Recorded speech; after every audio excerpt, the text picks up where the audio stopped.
ئەم شریعەتی ئیسلامە ئەمانەتێکە لە گەردنی هەموو مسلمانانە قەسەم بەخوا هەموو مەحاسەبەکەن لێ.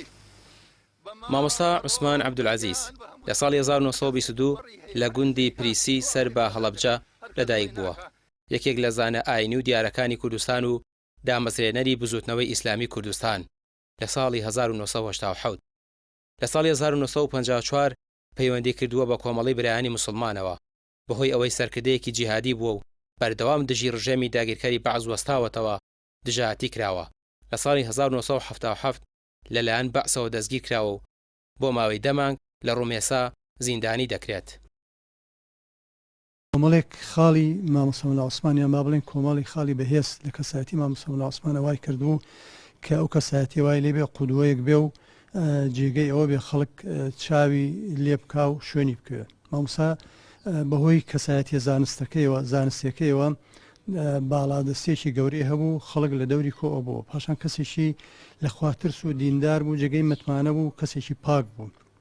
ئەمانەوای کردبوو مامۆستا مەلا عوسمان جێگەی بابڵی خاڵی کۆکەرەوەی هەموو ئەو جەمسەرانە بوون کە لەو کاتەیە لە هەرێمی کوردستانە خولیای کاری ئیسلامی و بانگواز ئیسلامی بن. پاشان لە کاتی ڕوبەڕووبوونەوەی ڕژێمیشدا کاتی جیهاد مامۆستا مەلا عوسمان تاکە کەسایەتیەک بوو با بڵین وەکو سەرکردە وەکو ڕابەرێک کەسایەتی تر هەو بەڵام وەکو ڕابەرێک هاتە مەیدانەوە و کە توانیتی شتێکی تازە و ناوازە بێنێتە مەیدانەوە لە هەرێمی کوردستانە.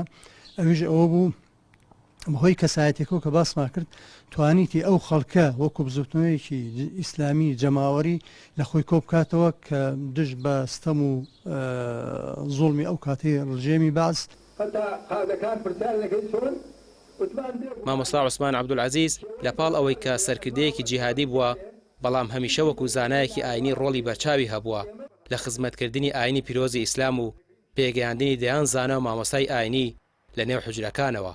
دەیان مامۆستای ئاینی دەرسیان لا خوێندووە و زۆربیان کەسایەتی ناسراوی کوردستانن، خاوەنی چەندان نووسراوی چاپکرا و نەکراوە، لەوانەش تەفسیری قورئانی پیرۆز کە لە 15 بەرگ پێکهاتووە و چەندین کتێبی دیکە و وەرگێڕانی فەرموودەکانی سەحیحی بوخاری. مامۆستا مەلا عوسمان زانایەکی گەورە، عارفێکی خواناس، پەروەرشیارێکی زۆر گەورە بوو.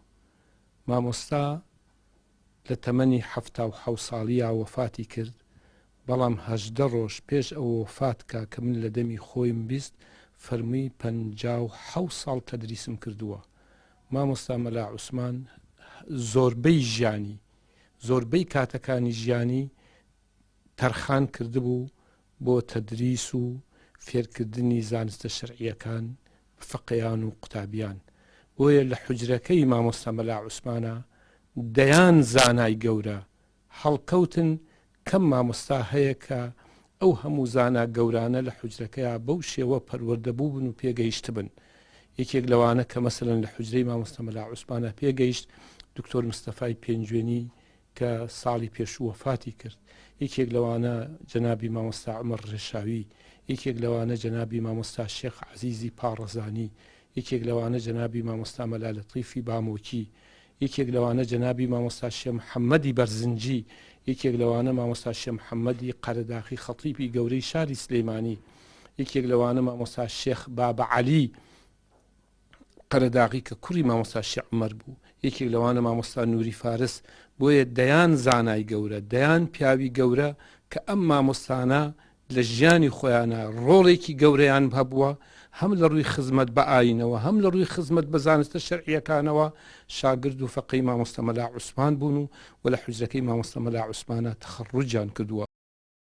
مامۆستا عوسمان 77 ساڵ تەمەنی لە خزمەت ئیسلام بەسەر برد، بۆ خوددا ژیا و هەر بۆ خودداش مرد. هاوڕەکانی دەڵێن هەرگیز ڕوو لە دنیا نەبووە و بە ئامانجی سەرخستنی ئیسلام تێدەکۆشا. مامۆستا لە ڕۆژێکی وەکو ئەمڕۆدا و لە 12 ئایاری 1999 لە دیمەشقی پایتەختی سووریا ماڵ ئاوایی لە ژیان کرد و لە ڕێوڕسمێکی شایستەی فراواندا تەرمەکەی گەڕێنرایەوە هەرێمی کوردستان و لە هەڵەبجە بە خاک سپێردرا. ڕامیار عوسمان کەناڵی پێیام، سلێمانی.